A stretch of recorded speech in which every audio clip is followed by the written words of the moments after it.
Hallelujah. પ્રભુ ઈસુ ખ્રિસ્તનો બહુ જ આભાર માનું છું ફરી એકવાર આજના સુંદર દિવસને માટે કે જે દિવસ ઈશ્વરે મારા અને તમારા જીવનમાં આપ્યો. ફક્ત એક જ દિવસ બાકી છે ને આવતીકાલે 25મી ડિસેમ્બર સમગ્ર વિશ્વમાં નાતાલનો તહેવાર ક્રિસમસનું સેલિબ્રેશન કરવામાં આવશે.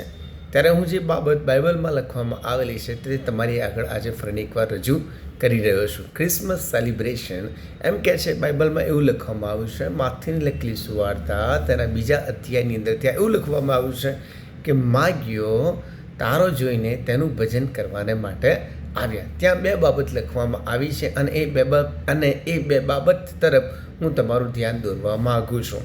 પહેલી બાબત એ છે કે તેઓ એટલે કે માગ્યો આવ્યા, અને બીજી બાબત છે કે તેઓએ તેનું ભજન કરવું. માગ્યો એટલે કે બહુ જ જ્ઞાની લોકો, they are like astrologers, they are wiseful people, they are knowledgeable person. અને જ્યારે તેઓએ જાણ્યું કે ખ્રિસ્ત પ્રભુ જન્મ્યો છે, અને બાઇબલમાં લખ્યું છે કે નાતાલ એટલે કે તમારે સારું જગતને તારવાને માટે ખ્રિસ્ત પ્રભુ જન્મ્યો છે, તારણહાર ખ્રિસ્ત તેને નામ આપવામાં આવેલું છે. ત્યારે માગ્યોએ 2 કામ કર્યું. પહેલું કામ માગ્યોએ કર્યું, અને એ તો એ છે કે તેઓ તેને શોધતા તેની પાસે આવ્યા. એટલે પહેલી બાબત હું તમને બતાવવા માગું છું કે આ ક્રિસમસ 2024ની અંદર જો તમે હજુ સુધી ખ્રિસ્તની પાસે આવ્યા નથી, હજુ સુધી જો તમે ખ્રિસ્તને ઓળખ્યા નથી, તો તમારી પાસે આ એક સુંદર સમય, તક અને દિવસ છે કે જે ઈશ્વરે તમને આપ્યો છે કે તમે જીવતા દેવ પ્રભુ ઈસુ ખ્રિસ્તને ઓળખી લો. યસ, તમે જીવતા દેવ પ્રભુ ઈસુ ખ્રિસ્તને ઓળખી લો. હજુ પણ તમે તમારી અંદર જુઓ, હજુ પણ તમારી પાસે છે, તમે તમારી અંદર જુઓ, તમે તમારા કુટુંબમાં જુઓ અને જુઓ, પોતાની જાતને પ્રશ્ન પૂછો કે શું હજુ સુધી ઈસુ ખ્રિસ્ત મારા જીવનમાં નથી? હજુ સુધી ઈસુ ખ્રિસ્ત મારા કુટુંબમાં નથી? તારણહાર અને બચાવનાર. કારણ કે બાઇબલ એમ કહે છે કે નાતાલ એટલે કે તમારે સારું તારણહાર પ્રભુ જન્મ લેશે. ખ્રિસ્ત તારણહાર એટલે કે બચાવનાર. શું એ બચાવનાર મારા જીવનમાં નથી? શું એ તારણહાર મારી સાથે નથી? તો આ સુંદર 2024ની ક્રિસમસ છે કે પ્રભુએ તમને આ તક આપી છે.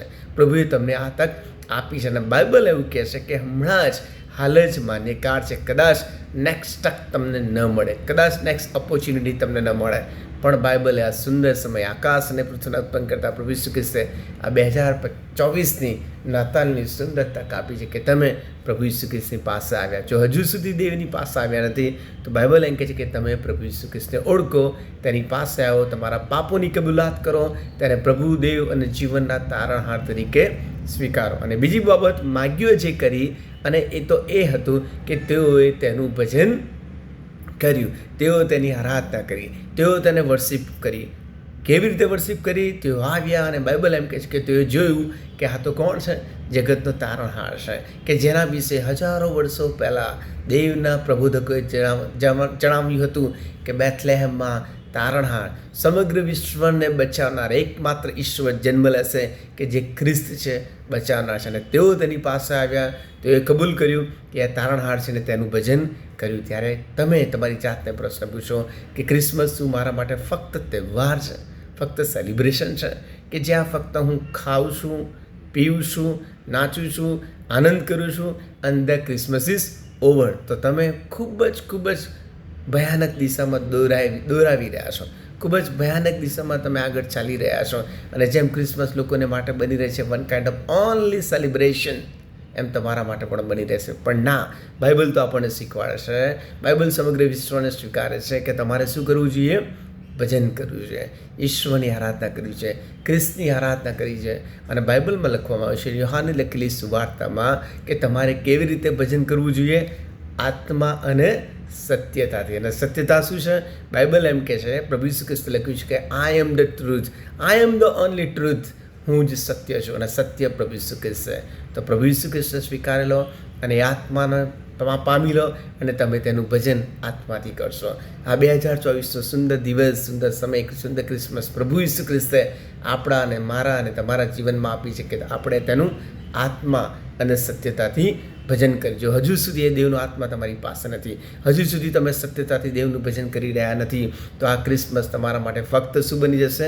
મેં શબ્દ લખ્યો છે વ્યર્થતા અને તહેવાર, કે જેમાં ફક્ત તમે ખાશો, પીશો, નાચશો અને ઊંઘી જશો. You will not see. તમે દેવનો આશીર્વાદ નહીં જુઓ, તમે દેવની આનંદ નહીં જુઓ, તમે દેવની શાંતિ નહીં જુઓ. અને બાઇબલ એમ કહે છે કે આજે પણ જગતમાં શાંતિ નથી, આજે પણ જગતમાં આનંદ નથી, આજે પણ જગતમાં મુશ્કેલીઓ, તકલીફો, દુઃખો અને સંકટો છે. પણ જ્યાં પ્રભુ ઈસુ ખ્રિસ્તની હાજરી છે, જ્યાં લોકો પ્રભુ ઈસુ ખ્રિસ્તનું ભજન કરે છે, ત્યાં દેવની શાંતિ છે, જ્યાં દેવનો આનંદ છે, ક્રિસમસનો આનંદ છે. અને પ્રભુ તેમને શાંતિ, આનંદ અને આશીર્વાદ આપે છે. તો તમે દુનિયાના કોઈ પણ વ્યક્તિ હો, કોઈ પણ ધર્મના હો, કોઈ પણ જાતિના હો, કોઈ પણ સમાજમાંથી આવતા હોય, કોઈ પણ વિસ્તારના હો, કોઈ પણ દેશના હો, પણ જો તમે ઈશ્વરની શાંતિ, ઈશ્વરનો આનંદ, ઈશ્વરની ખરેખર આશીર્વાદનો અનુભવ આ ક્રિસમસ ઉપર કરવા માગો છો, તો બાઇબલ એમ કહે છે, 2 બાબત શીખવાડે છે કે તમે પ્રભુ ઈસુ ખ્રિસ્તની પાસે આવો, પાપનો પસ્તાવો કરો અને આત્મા અને સત્યતાથી તેનું ભજન કરો. અને મારી ખાતરી છે અને બાઇબલ એમ કહે છે કે યસ, ઈશ્વર તમને આશીર્વાદ આપશે અને ઈશ્વર તમારા જીવનમાં અને તમારા કુટુંબમાં આવશે. તો 2 બાબતો વિશે વિચાર કરો. પહેલી બાબત કે તમે પ્રભુ ઈસુ ખ્રિસ્તની પાસે આવો, અને બીજી બાબત કે તમે પ્રભુ ઈસુ ખ્રિસ્તને ઓળખો. અને આજનું મારું જે વચન છે, અને વચન તો એ છે કે શું હું નાતાલની ઉજવણી ખ્રિસ્તની સાથે કરું છું? Am I celebrating Christmas with Christ? Yes or no? હા કે ના? વિચાર કરો અને ખ્રિસ્તની પાસે આવો અને ખ્રિસ્તનો આશીર્વાદ પ્રાપ્ત કરો. આમેન.